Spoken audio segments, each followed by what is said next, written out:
Good afternoon, everybody. I am Elizabeth Alexander, president of the Mellon Foundation.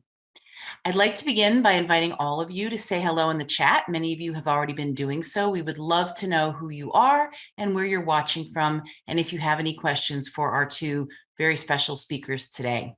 We're going to turn to audience Q&A at the end of the discussion, but we are happy to see lots of audience engagement throughout the program. So it is now my great pleasure to formally welcome you to our event. America is at the library, not just the ballot box. Many of us are already voting in the midterm elections, an exercise vital to the health and strength of our democracy. But what about the millions in the United States who are disenfranchised, whether by age, legal record, or immigration status? How can everyone participate in our democracy beyond the ballot box? Where can we all engage in civic life? For questions like these, some answers are to be found in our libraries. Libraries have been a part of our social fabric since before the establishment of the United States. They first existed as a subscription model service with collections only available to paying members, initiated by Benjamin Franklin and other thinkers in his circle. Public libraries, as we know them today, local and municipal institutions open and free to all, focused on the needs of the general public and supported by tax money, began in Peterborough, New Hampshire in 1833. In 1854, the Boston Public Library became the first large public library. These libraries spread throughout the country after the Civil War. They saw exponential growth once Andrew Carnegie undertook his campaign of funding over 1,500 libraries in the United States, most of which were public. Today, many libraries, like many of our public institutions and spaces, are grappling with legacies of our complex history. For example, Black people were not allowed access to and full engagement with libraries until the Civil Rights Act of 1964, in which discrimination in public spaces was specifically outlawed. The library profession continues to carry disproportionately low salaries and for many years has been around 90% white, challenges which impact both library workers and library users. Yet libraries are now among the few public places where we are all meant to be welcomed, unhoused and undocumented, low income and affluent, those of us who have completed formal education, those of us who are just setting out on our educational journeys. Libraries are places where anyone can participate in citywide reading programs, access job services, hold neighborhood meetings, and even register to vote. If you have a library card, you hold a civic document and a portal to learning. It was through a library card lent to him by a white co-worker that the great writer and chronicler of Black American life, Richard Wright, began his self-education, an intellectual origin story that he describes in his book, Black Boy. Critically, libraries undertake the urgent mission of collecting knowledge and providing equitable access to information and resources. Many are led and staffed by librarians who are addressing some of our most urgent social justice issues, including universal access to broadband internet, informed and equitable civic engagement, and the right to read. As we mark the conclusion of National Arts and Humanities Month, we at Mellon are honored to convene this discussion on our nation's libraries and their centrality to robust democracy. And we are so happy that joining us today are two distinguished guests, Tracie D. Hall and John F. Szabo.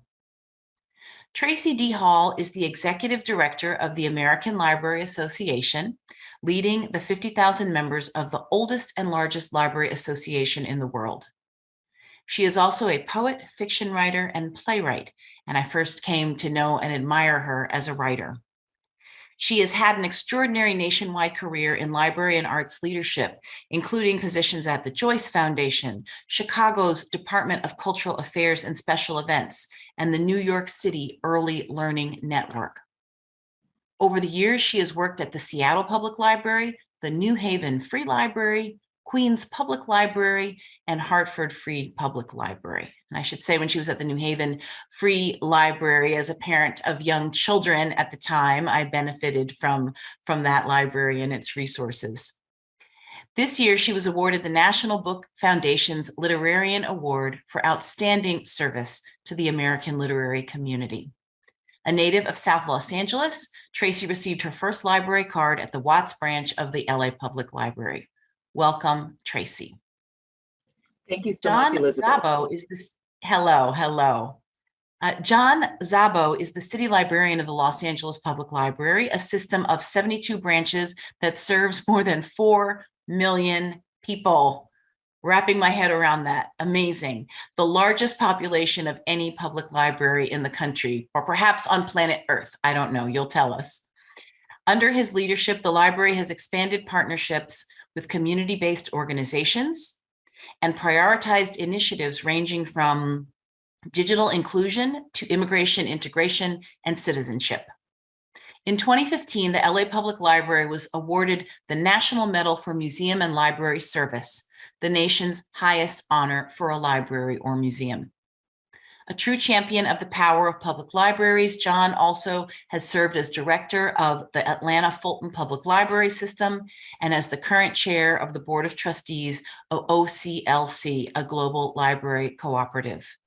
John received his first library card at the Montgomery Public Library in Alabama.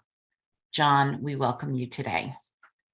Thank you so much. And thank you for being with us. And with this, I think, wonderful conceit of where you first got your public library card, I too took a trip down memory lane, and I got my first public library card at the Southeast Branch Library in Washington, D.C., which I looked up online today and saw that it looks just like it did 300 years ago.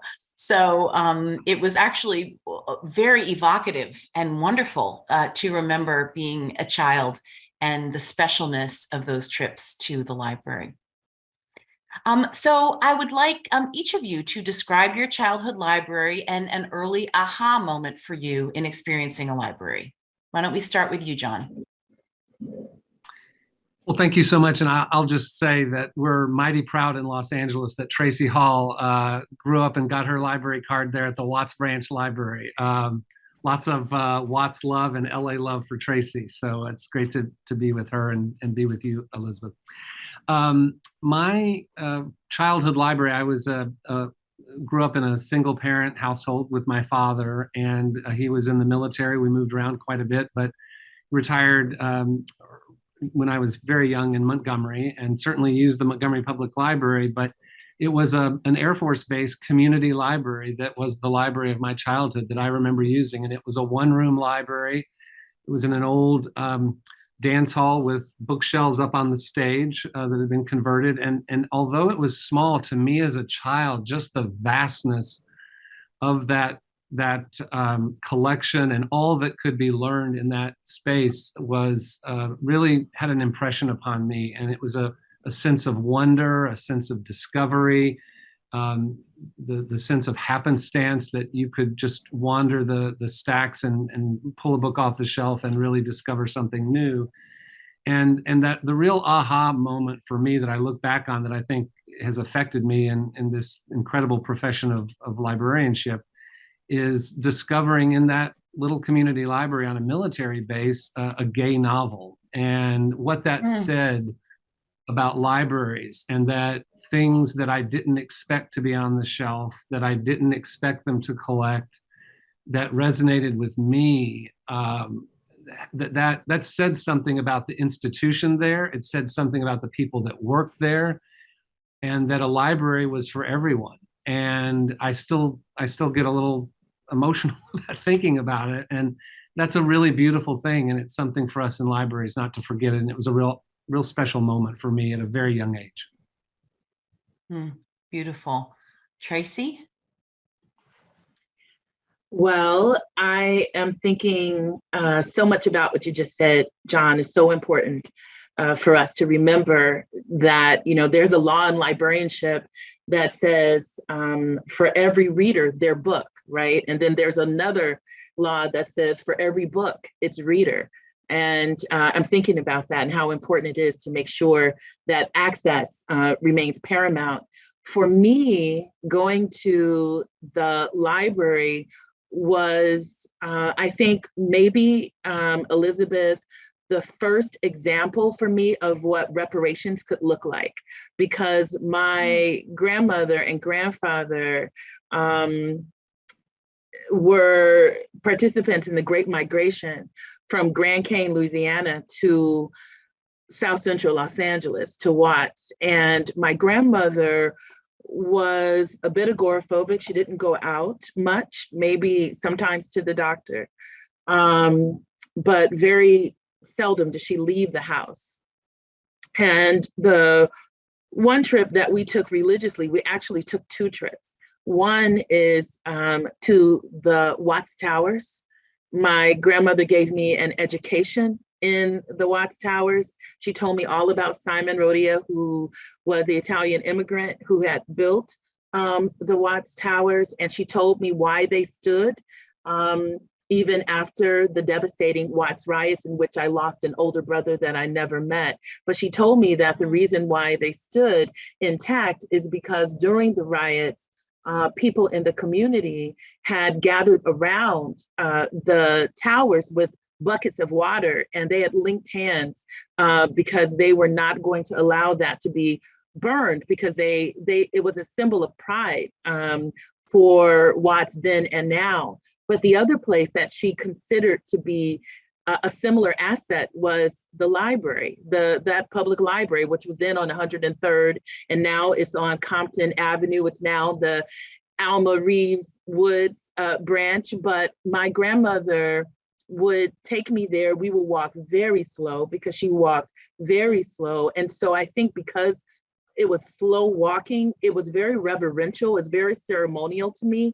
And I remember my big aha moment was my grandmother would say sometimes when I would be bringing my big piles of books, she would look and she might say something like, we didn't have nothing like this when I was growing up. And there was something about her, she didn't speak a lot, but there was something about that let me know that not everybody had access to that experience, and that she had it. And I think that's something that stays with me in my career, to not take for granted the power of libraries, and to not take for granted the resources that libraries bring to people every day who otherwise may not be able to access them or afford them. These are such beautiful remembrances and insights. And just glancing at the chat, there are so many people who are adding their own. One person was speaking about her in her library as a child when she was 8 years old in the South Bronx. She said that she came upon a book of Chinese women poets and Emerson, and she said the people didn't get me, but the books did, which I think is very beautiful. I wonder also, what do you both each see as significant moments in the history of libraries? A lot of the research that we did for today taught me a great deal. So I wonder how you would contour some important moments in the history. Either, yeah. Okay. So maybe I'll just start with maybe some broad sweeps here. I think, when we look at the most significant moments, I think, in history, I want to think about imagining libraries to be part of not only our social infrastructure, but also when we think about technology, libraries as a kind of technology. I think that the first era of libraries, the great era of libraries, I believe, is obviously pre-Western notions of libraries. And, I go back, to libraries in Timbuktu and Alexandria, et cetera. But when we come to the West, I think about some of the great library periods being in the Carnegie era, right? Thinking about the late 1800s and early 1900s, when libraries were actually normalizing this idea of adult literacy. When you start moving from having these literary societies and these private libraries to these public libraries. And I think libraries back then were kind of like Starbucks were at one point, where they were sort of like symbols of new communities forming, and where you actually had more, maybe libraries were proliferating at a time when you had as many as two or three of five adults who were not literate. I mean, had very, very limited literacy. And when, there was still a debate about whether or not reading made actually a worker or a laborer less effective. So libraries were beginning to normalize this idea of adult literacy and actually connecting adult literacy to community prosperity and notions of even industrial productivity. So I see that as being one of the great eras of libraries. I think the second was the role that libraries played in introducing personal computing and personal technology to individuals, whether or not that was happening, at school, K through 12 settings, in academic library settings, or in public library settings. I remember myself in teaching tech instruction at Seattle Public Library and spending a full day teaching people who would come over an entire week and sometimes 2 weeks just to learn how to use a mouse.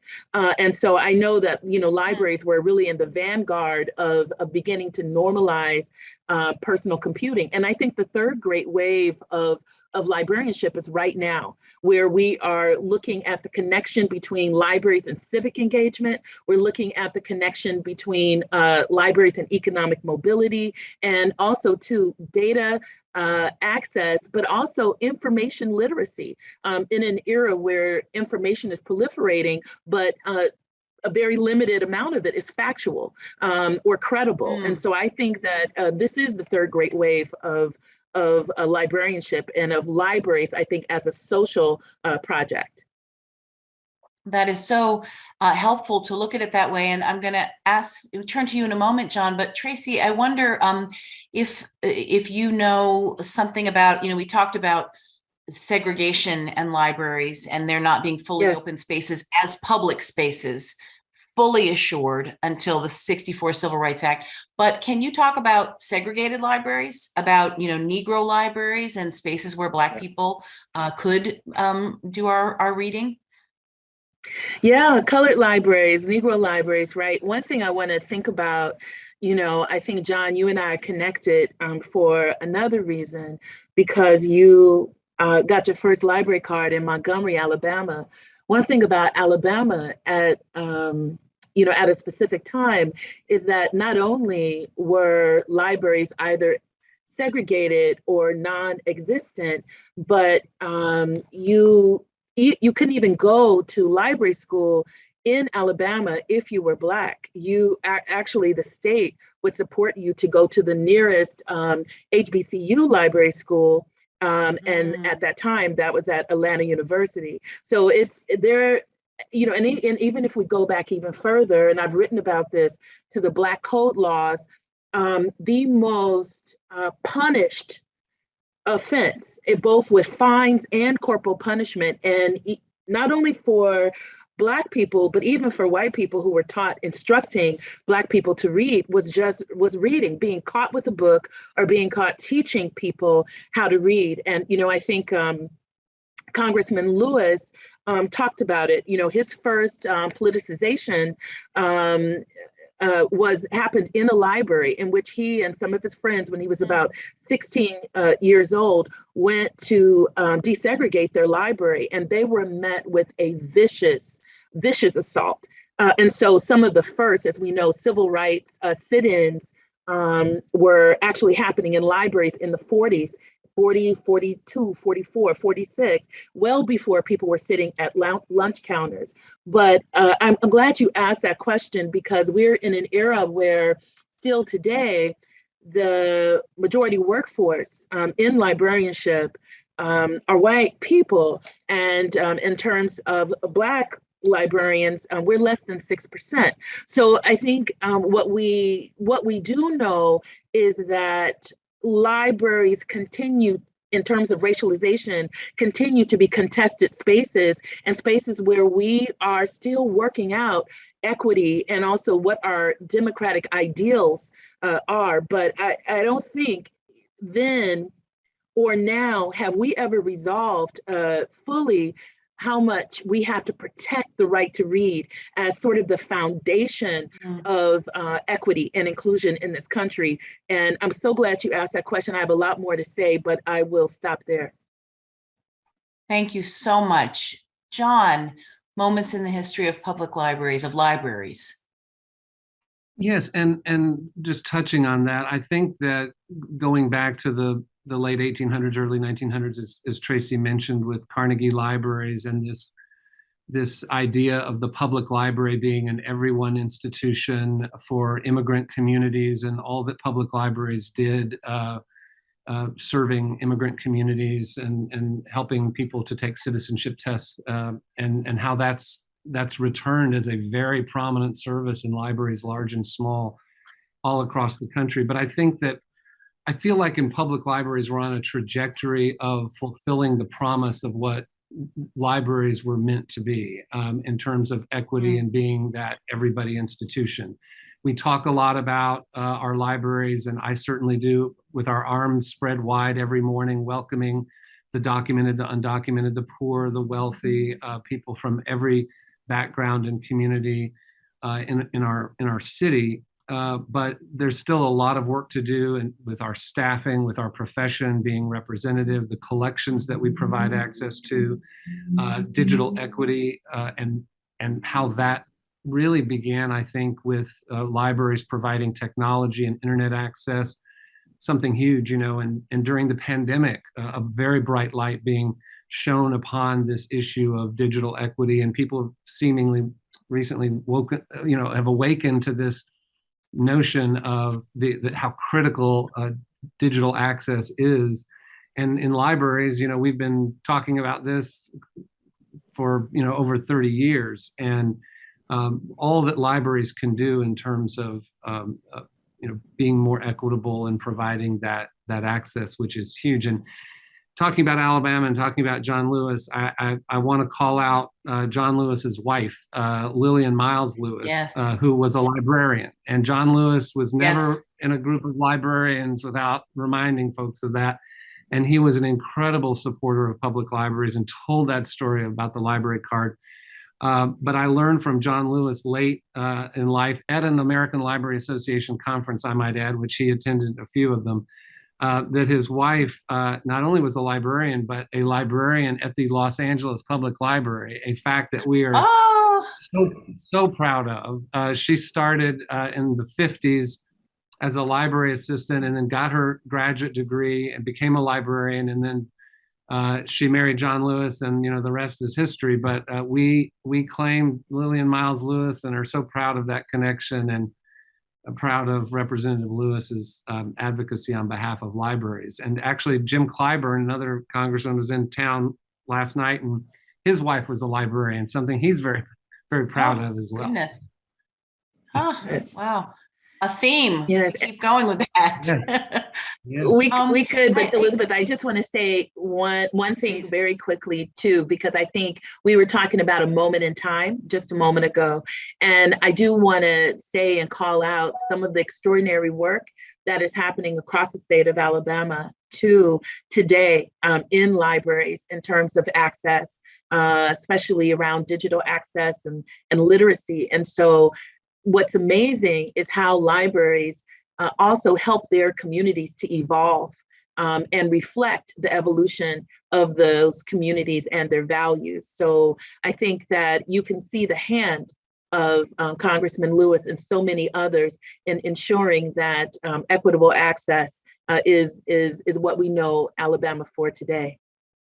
Could you all both give us just a few brief examples of some different libraries across the country that you've seen? I mean, we may all carry an idea of the library in our heads, but they are very, very different spaces. So thinking about the physicality and situation of the library, could you give us a few varied examples?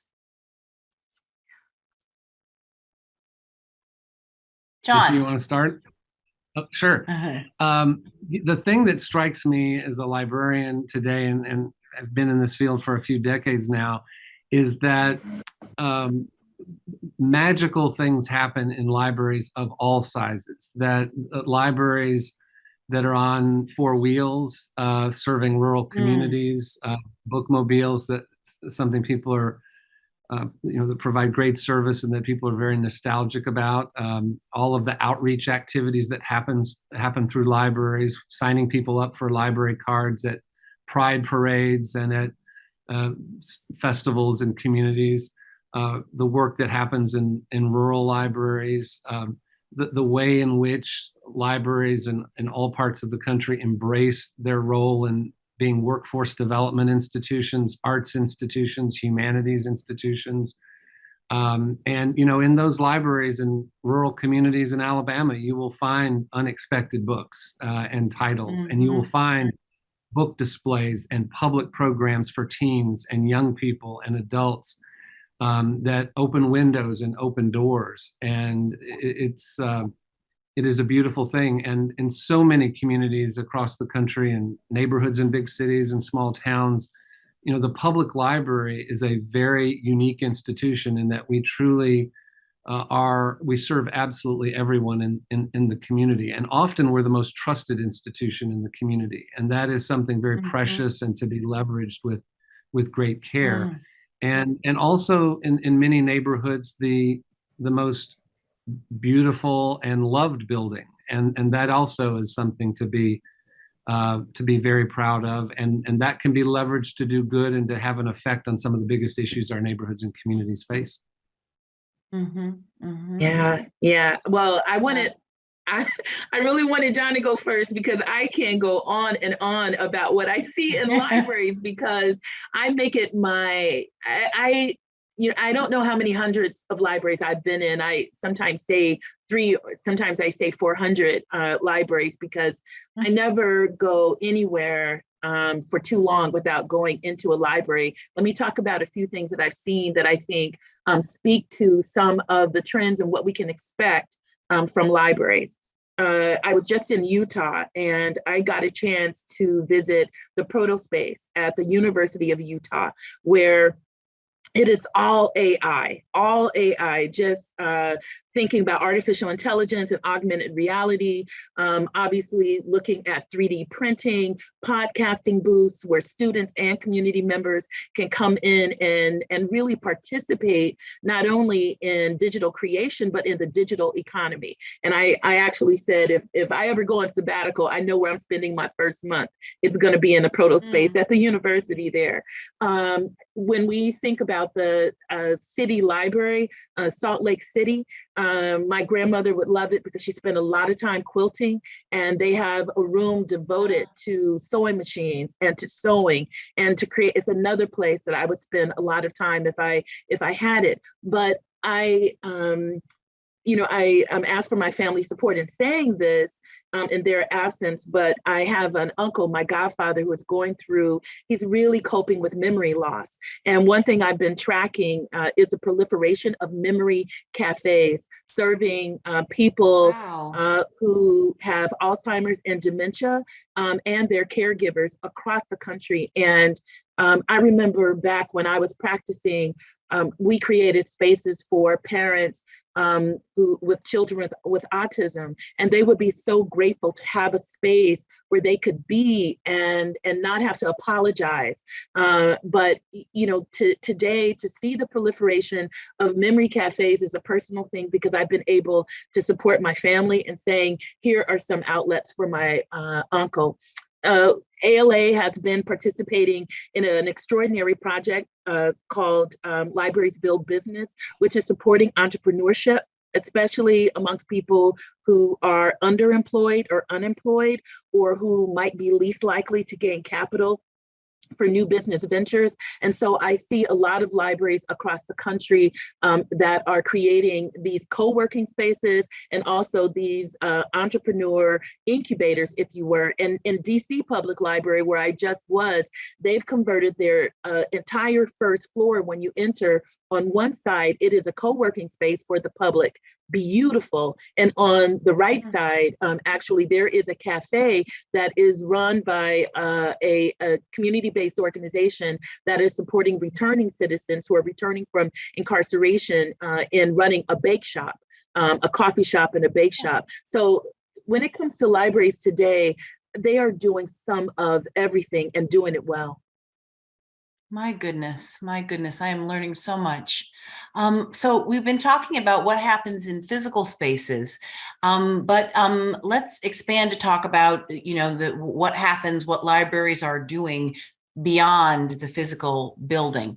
And if you could also talk about the balance with, material that libraries are making available online and people actually going to the library. I mean, I'll put out there that people will go to the library forever. But if you want to challenge that, please do. But if we could talk about, the library like this and the library in space. Okay, let me start because, again, I taught in library school for a number of years. And so I think a lot about this notion that I'm going to share here. It's just this very basic notion that information wants to be free. Information by design wants to elude a container. Okay, so that's a nature of information, and we can test it and we see it, right? Even gossip is a form of that kind of technology, but information wants to be free of a container and free of any kind of geographic space. It wants to travel and it wants to meet new terminals and it's always seeking a new terminus. And I think that's something that we want to think about, because I believe that the physical space, the bricks and mortar, is critical. We need to house, we need something that is tactile, we need places to convene around information. And we've always done that, whether it is the marketplace or whether it is the underground libraries of Timbuktu. We have always done that. But we also need to find access to information in our everyday lives, right?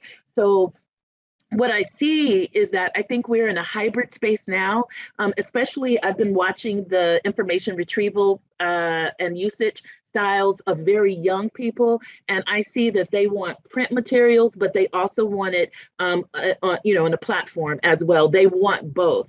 And I think that that's going to stay with us for a while. I also think that we are coming to, just as the notion of the archive has expanded and what an archivist looks like, it is very community-based now. I think that we'll continue to see the proliferation of things like little free libraries in neighborhoods where people go back to what we've always done, to collect, store, and disseminate information. These kinds of actions are very fundamental, and we have to understand that the library is such an organic organism, and it will always be with us because we will always want to record and review intellectual production and cultural production. That's actually who we are.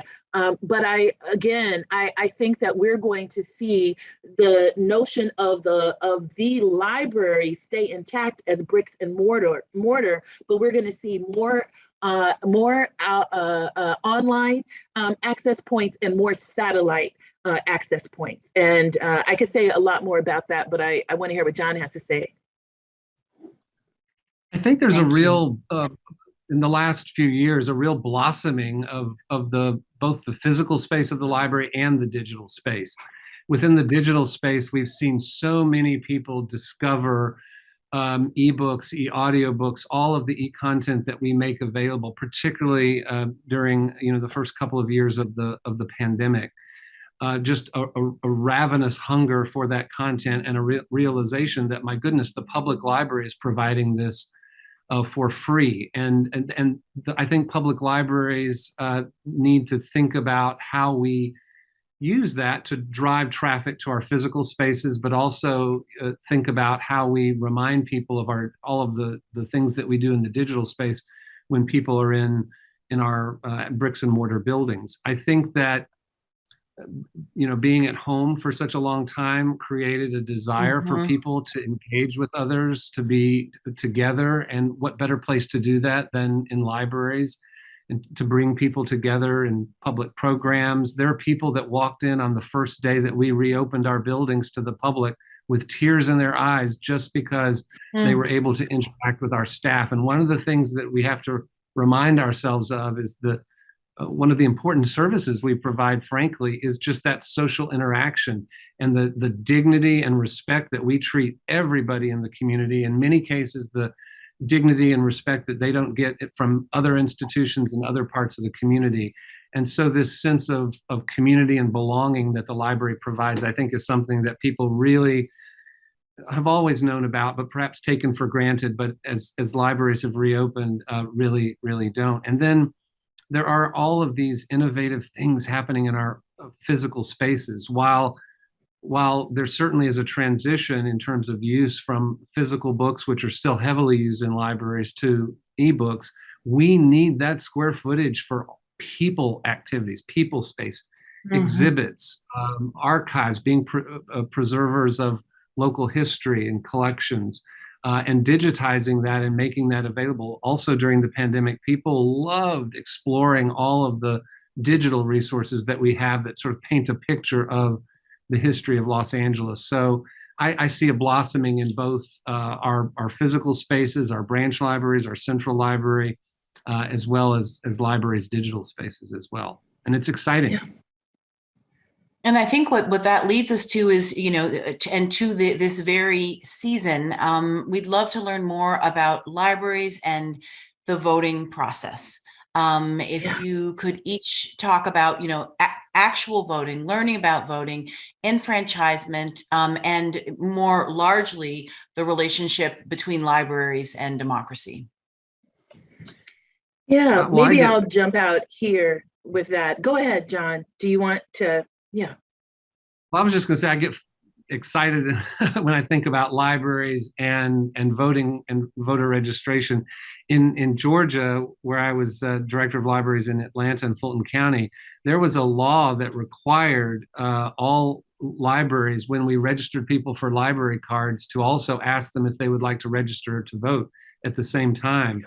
And I loved that. I thought that was a fantastic thing to do. And one of the statistics I love to report on more than anything was how many people registered to vote through our library there.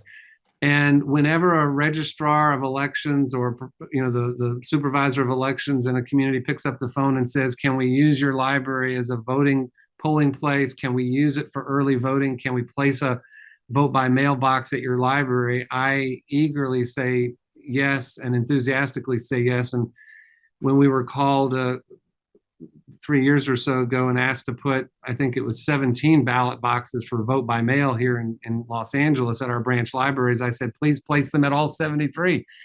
And they did. And the reason is that it's an opportunity for the library to play a role, an important role in democracy. The library is a safe, known place, so it makes it easier for people to vote.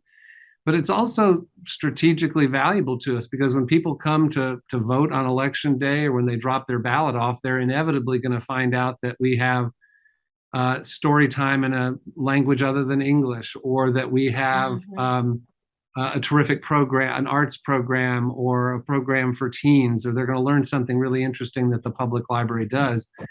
And a statistic I love to use is in the last really big election back in 2020, 418,000 people dropped their ballots at the 73 ballot boxes at our branch libraries. So we love that. It's a good thing for our libraries and a good thing for our communities. Yeah.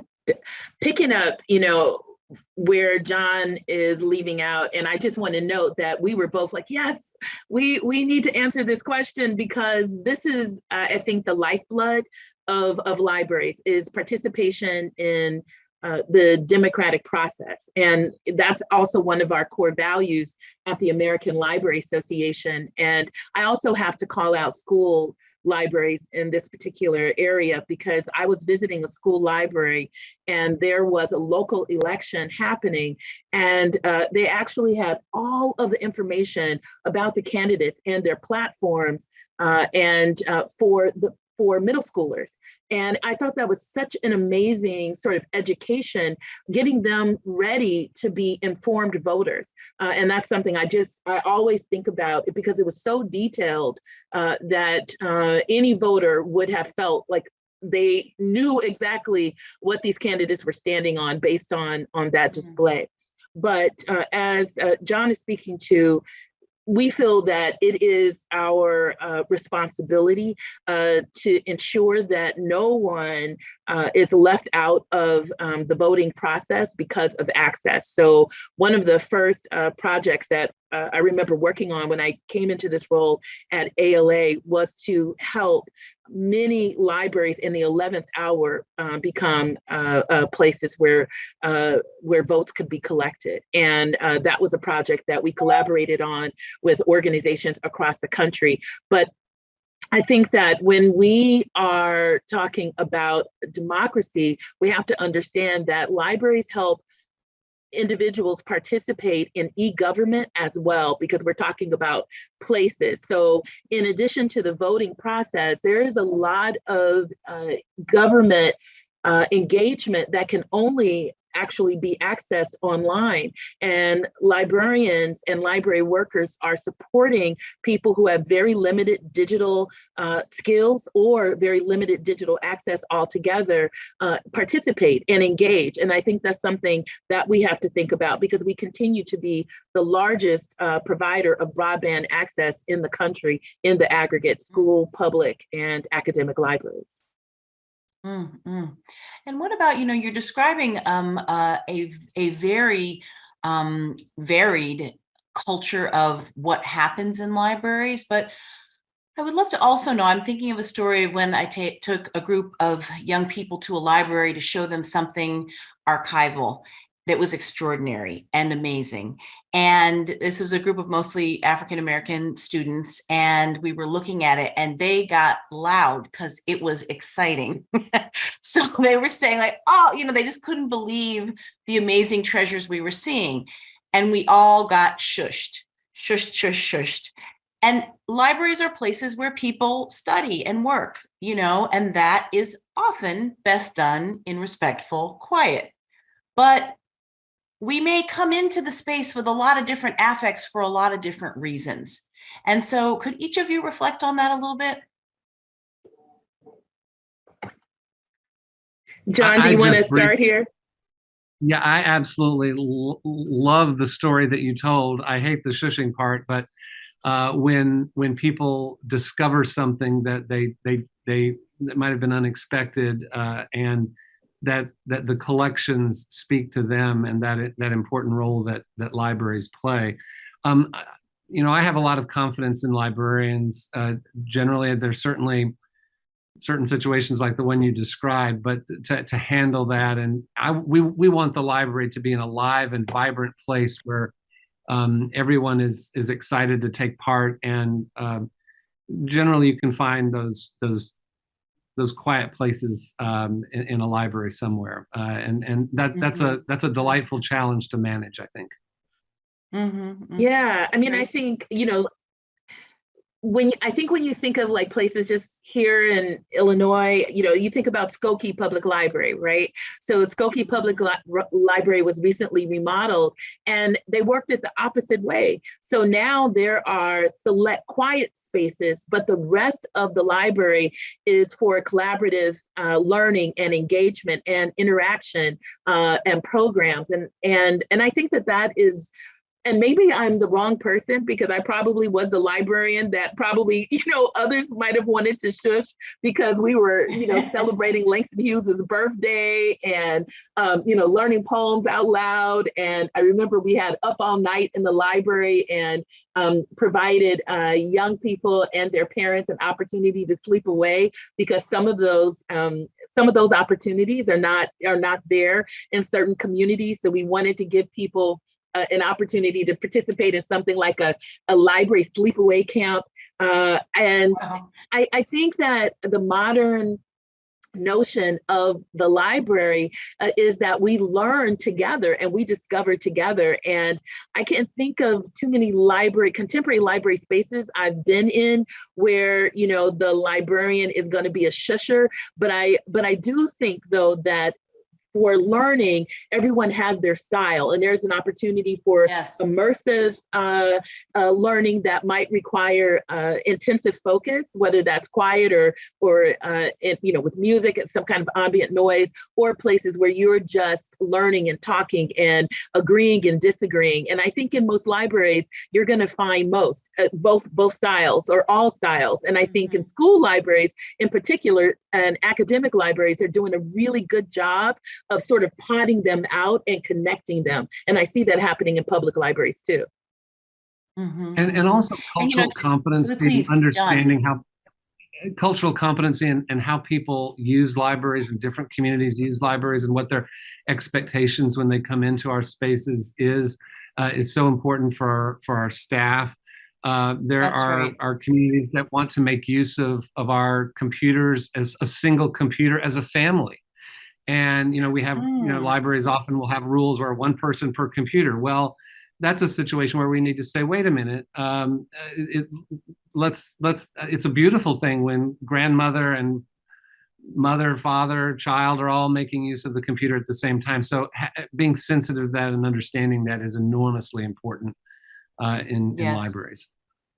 Yeah, thanks for that. And I think, you know, to be fair, the librarian was respecting what, you know, what he thought the scholars needed.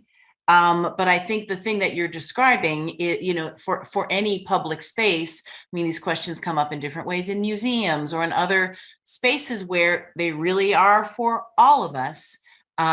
We all come, work, think, learn in different registers. Yeah. And what about, I think it would be really useful to hear, maybe John, you could take this one for us, something about how libraries are funded.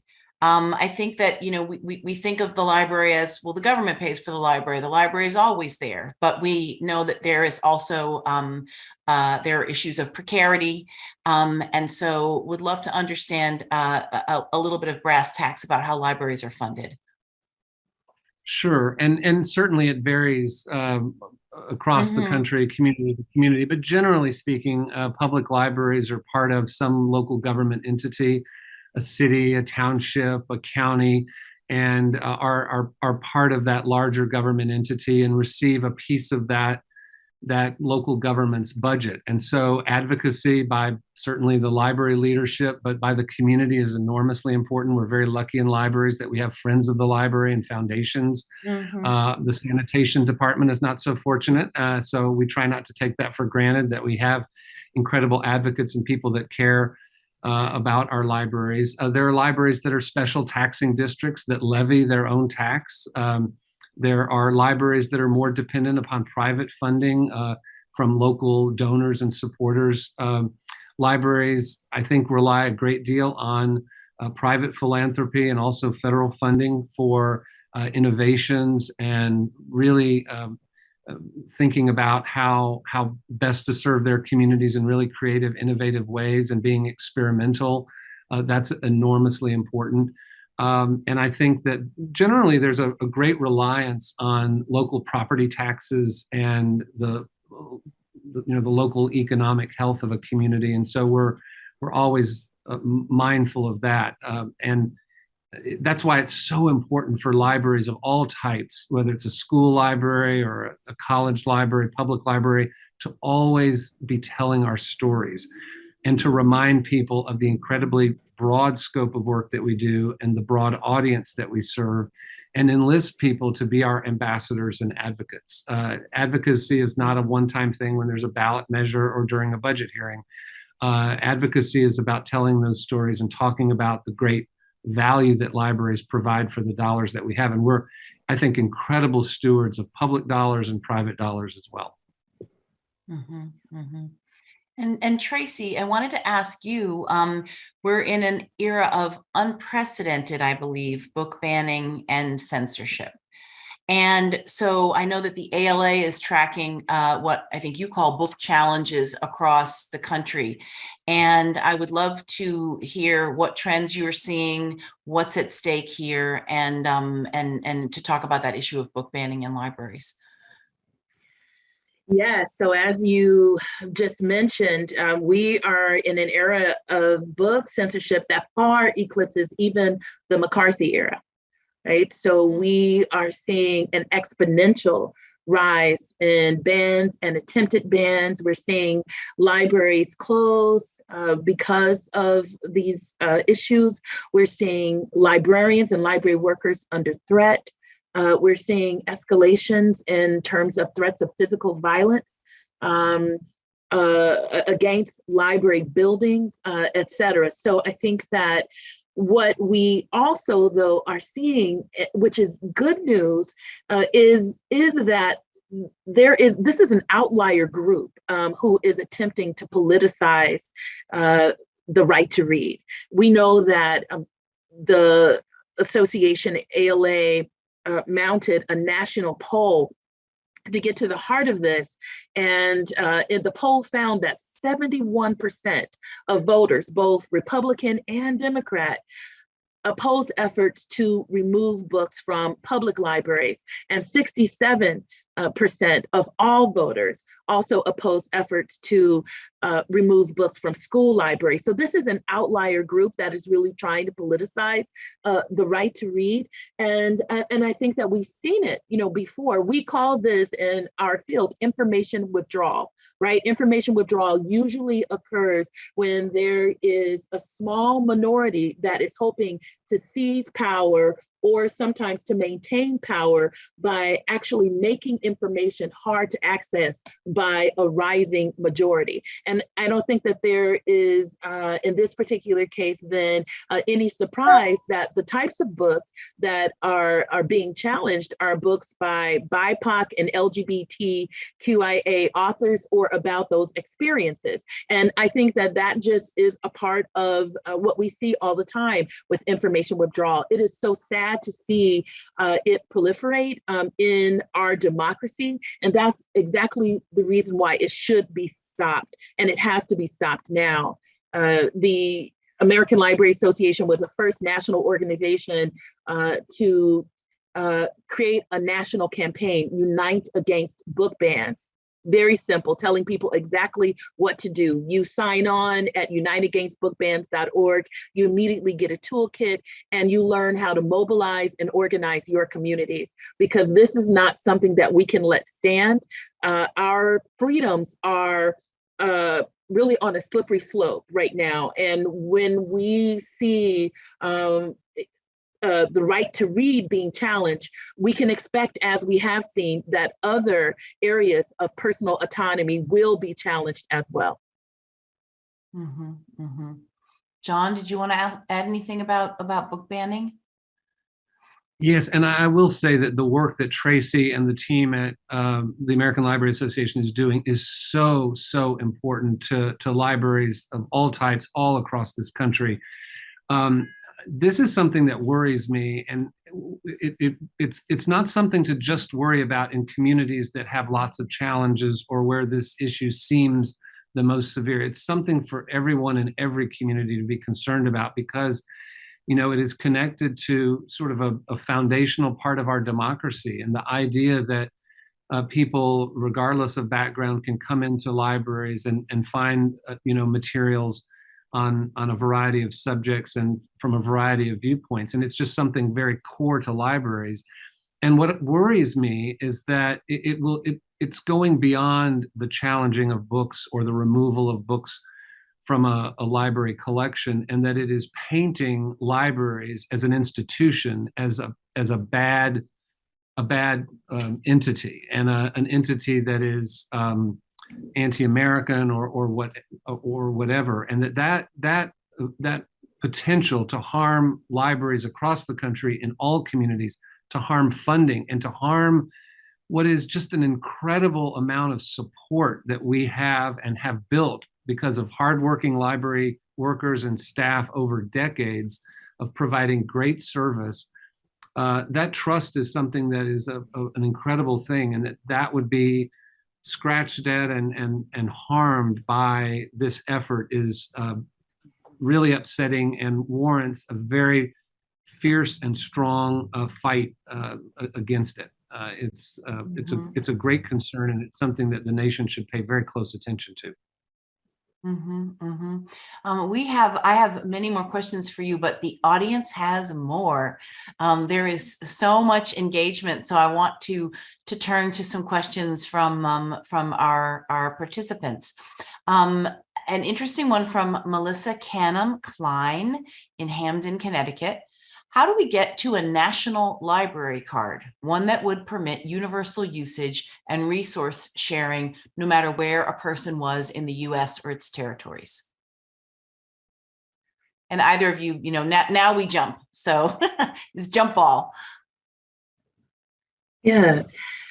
So one thing I want to say is that I do think that the pandemic period has not been without its innovations. And I think what we have seen is that we have seen cooperation between library systems, especially when it comes to online resources.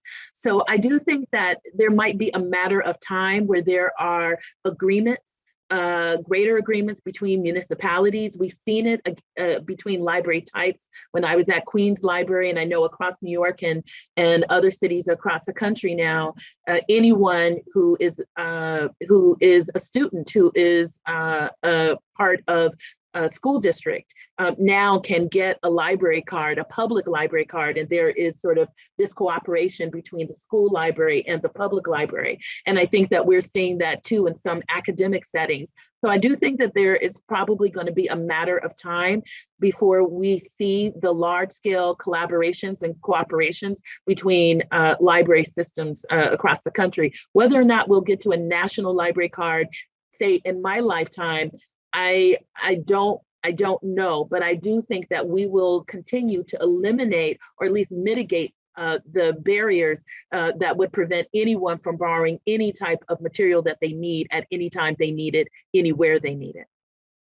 And the concerns that local communities have about expanding the access to their own library with allowing their card or people a national card, or with access to their local libraries, that fear of it impacting access to services at their own library rarely materializes, except in unusual situations where there's a disparity of funding. We're very proud that we provide access to the entire state of California, and are always seeking to have the library card be more popular. We've began artist cards where we had Shepard Fairey and Gajin Fujita create images for our library card to make them the hot thing that everyone wants as a collectible, but also to I want encourage one. people.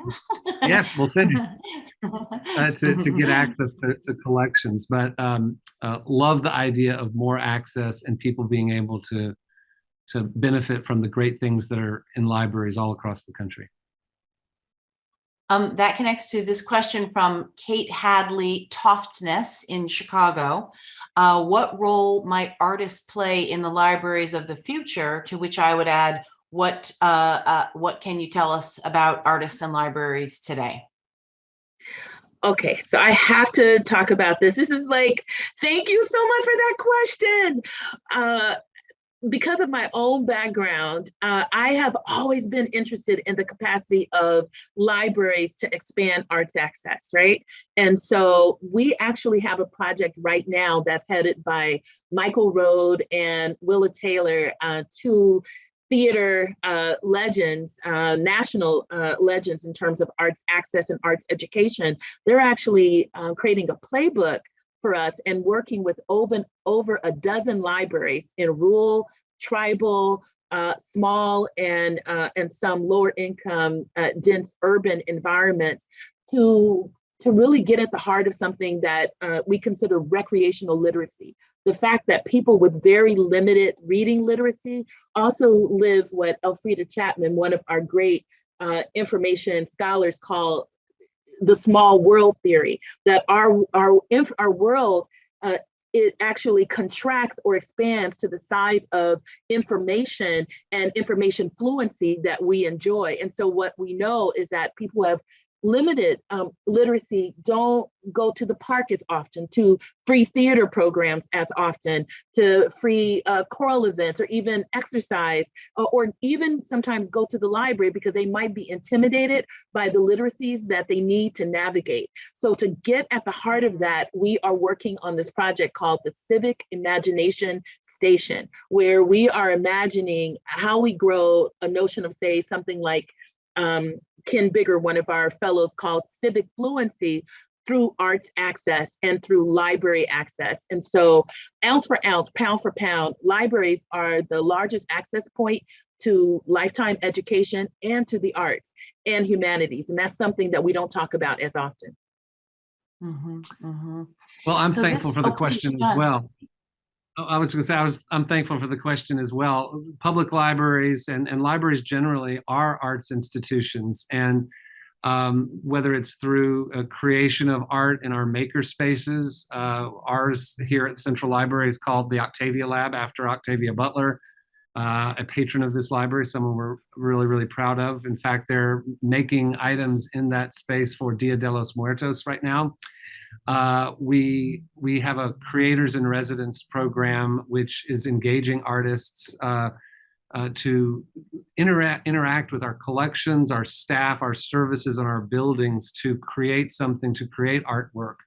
And our inaugural artists are River Tikwi Garza and Quasi Boyd Bolden. Just want to call them out, and also a way that the library through this residency can actually support artists, and that's an opportunity libraries can do as well. And also just exhibit space, whether it's through kindergartners' artwork, high school artists and their artwork. There's a great opportunity for civic engagement around the arts as well. Yeah, San Antonio Public Library is one of the largest.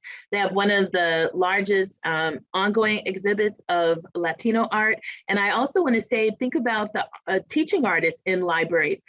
One of them was Audre Lorde, one of my favorite librarians, yes. Right? She was a librarian, but she also taught youth poetry when she was a young adult librarian. Can you imagine learning poetry from Audre Lorde in your library branch? Well, that happened. And Langston Hughes, we know very well that he taught a lot of poetry courses all over New York Public Library. So I want to call out the teaching artists too, every day who work in libraries.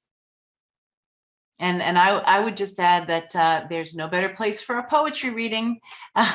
So having done more than I can count in libraries myself, to go into a place with your poems where everyone is welcome and where the word is kept sacred, it doesn't get any better than that. So I love that about libraries for poetry. How can colleges and universities partner meaningfully with public libraries?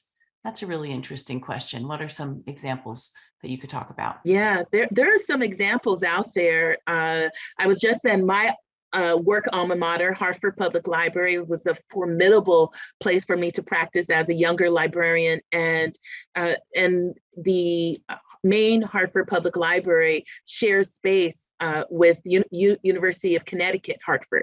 And we see examples of that in San Jose, et cetera. And I think, and even in some parts of Indiana, there are some actually academic libraries that open to the public for certain parts of their collection. I think that what's important there is to recognize that libraries serve all parts of the family, that they serve learners who sometimes might need a boost to be able to secure a 4-year degree or even a 2-year degree. And so I'm looking at Chicago Public Library and the way that it works with community colleges here in the city in supporting returning residents and supporting them with information literacy and then connecting them on to other library programs. So I think that type of collaboration really means that learners are not dropped along their journey. And I think we're going to see more of that. We began to see it with school libraries and public libraries joining forces. And I predict that we're going to see more 2- and 4-year colleges joining forces with public libraries. Mm-hmm, mm-hmm. Yeah, I think there's so much more to do in terms of collaboration between our colleagues in academia and public libraries. I think that public libraries have lots to learn in terms of curation, exhibitions, digital access, archiving from our colleagues in academia. And then I think that there's a lot to learn from public libraries in terms of reach, access, marketing, appealing to a broad, diverse audience, and how public libraries approach that, because that is core to who we are, core to our mission. And I would love to see much more collaboration between them. This is a question from Onyx, and I know that that John, could give us some good examples of this. Are there any recent examples of how libraries have been welcoming to undocumented communities, refugees, and so on? I mean, we've touched on that, but not spoken in depth. And Onyx says, I think too about communities from Ukraine. Well, a huge thank you to Onyx for asking that question. Yes, we specifically right now here in Los Angeles are doing intentional direct outreach to refugees from Ukraine and also Afghanistan, actually, and taking the opportunity with staff who speak those languages to let them know about public library service here, let them know that it is free, let them know that they are welcome here, and provide them very specific assistance in all that they need to integrate and become part of our local community. Our services for immigrants, undocumented, documented here in Los Angeles, is one of the services I'm frankly most proud of. It is something that we began a number of years ago with the intent to serve legal permanent residents through a partnership with the United States Citizenship and Immigration Service. And it has expanded and broadened to help people in California who are undocumented get driver's licenses, which they are eligible to do. And to provide full immigration assistance. So we actually have New American centers in 7 of our libraries and New Americans welcome stations in all 73 of our libraries to send that message. And I'll say that we do that because that's a real need here in Los Angeles, a city proud to be a city of immigrants.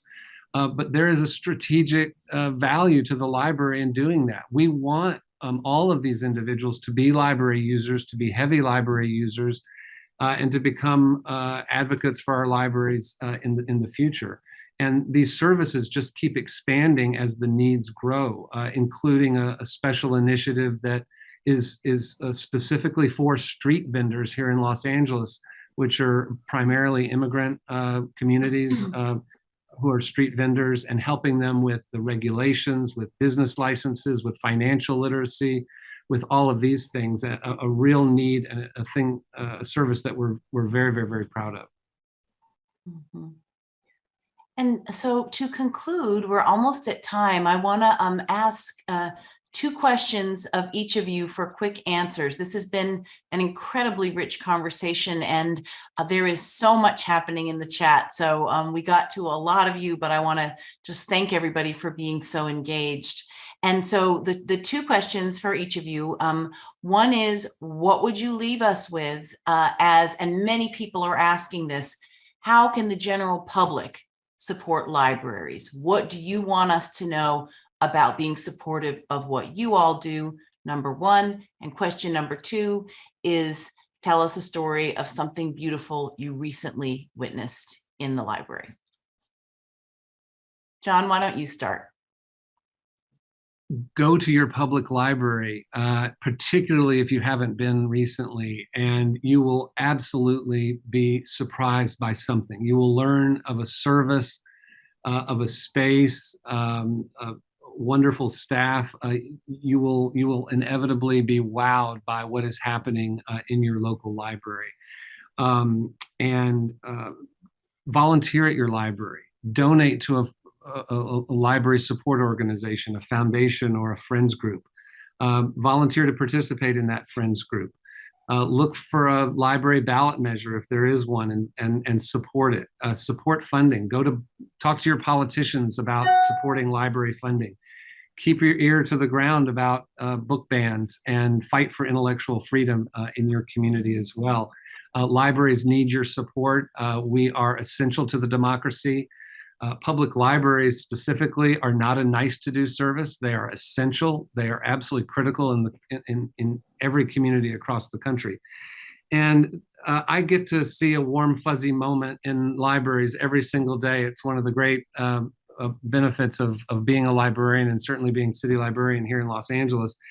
Elizabeth, you mentioned poetry readings, and my mind is taken back to a recent day of poetry in LA that we had, an event here at Central Library where Lynn Thompson, our current poet laureate here in Los Angeles, a program of the public library, assembled over 100 poets from all over Southern California to do a day-long poetry reading, and to do a big group photo of all of these poets in our rotunda, where we took the photo with a drone, and I was very nervous about the drone hitting our historic chandelier. But it was a beautiful, beautiful moment. These poets came from all over Los Angeles, and the very first person to speak was Luis Rodriguez, who is a wonderful poet, a former poet laureate of LA.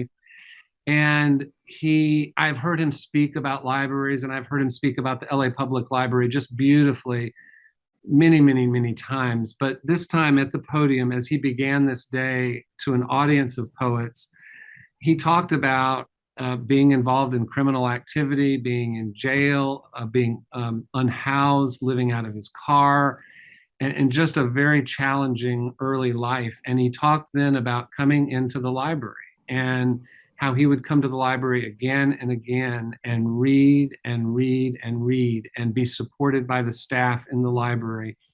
And he said the library saved his life. And that is a very, very special story, but it's repeated again and again and again. There are beautiful things happening today in the 73 locations of the LA Public Library, and in Pascagoula, Mississippi, and Keokuk, Iowa, and all over the country, where people's lives are being impacted in powerful, powerful ways.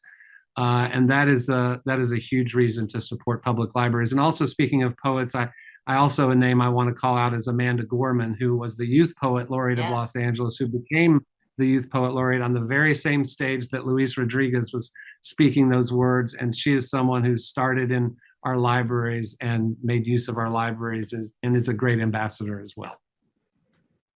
Thank you. Thank you. Tracie. Yes, well, I will echo, use your library, advocate for your library, advocate for the right to read. Understand also, something we haven't talked as much about is the role that libraries play in really countering generational poverty, because we know that poverty is compounded by lack of information. Also, to advocate for the right to read and for reading access to people who are incarcerated. One of the biggest book bans in this country is happening behind bars, and we have to stand up for the right to read for people who are incarcerated. Give to your library, and please support legislation like the right to read, just recently introduced by our Congressman Grijalva and Reed, which is advocating for the right to read and for information resources at the school library level. We already know that almost 33% of students in schools don't have access to a full-time school librarian. So I think we can continue to advocate for libraries, and of course, join uniteagainstbookbans.org and keep reading free. We know that free people read freely, and we always want to preserve the right to read. My story that warms my heart every time I think about it, and I had to fight back tears, was a woman was telling me that her son she used to take her son to the library, single parent, Like my own mom used to take her son to the library all the time, and he grew up in the library, and they were really, really, really poor.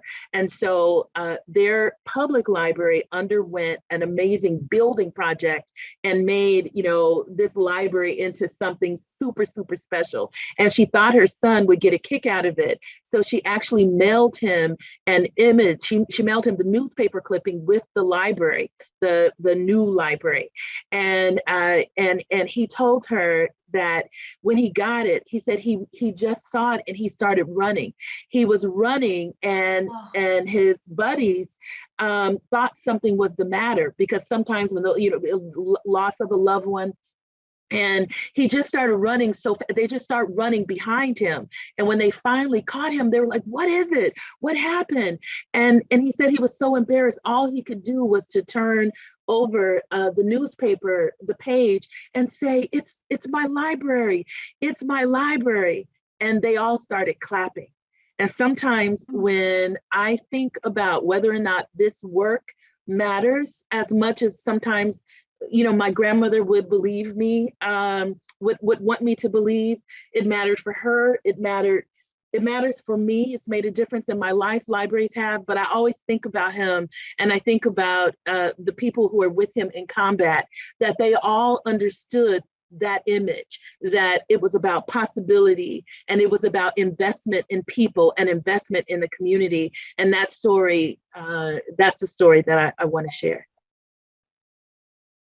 Well, Tracie, John, thank you so much for this rich and soulful conversation full of learning and light. Thank you so much. To everybody who tuned in and participated in the conversation, thank you all so much too. Free people read freely is our mantra that I will leave you with today. With my gratitude and welcoming all of you in the future to future Mellon Foundation events. Thank you very, very much. Good evening. Thank you so much.